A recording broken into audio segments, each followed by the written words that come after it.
we are going to talk about how to take advantage of Facebook to boost your visibility online.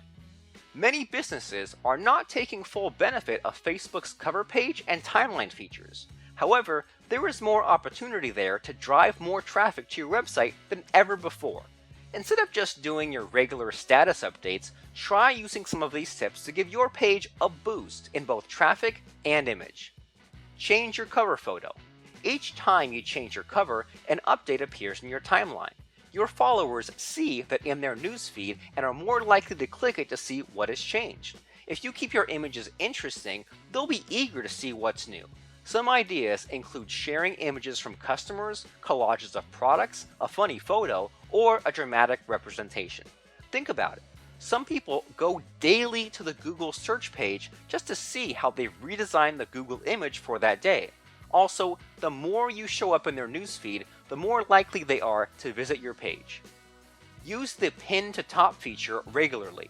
You can pin your most important post to the top of your timeline every day. Whenever you have a special offer or event you want to promote, make sure you have it pinned at the top where visitors can see it. Share images as much as possible. Statistics show that people share images more than text. Try using a mix of your own images and those from other interesting sites. Ask customers to upload or share their own as well. You could even have a contest where followers upload their favorite product images and see who gets the most likes. Add items to your historical timeline periodically.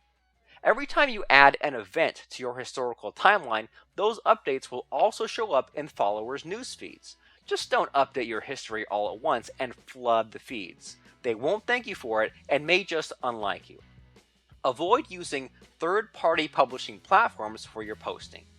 With some of these outside posting services, the share button will not show up on your post. That defeats the whole point of using a social network. It's okay to post a few things automatically, but do the bulk of it directly on Facebook. If you're not making the most of Facebook's timeline at the moment, consider using some of these tips to drive more traffic to your page and ultimately to your site. At the very least, make sure you update your cover image.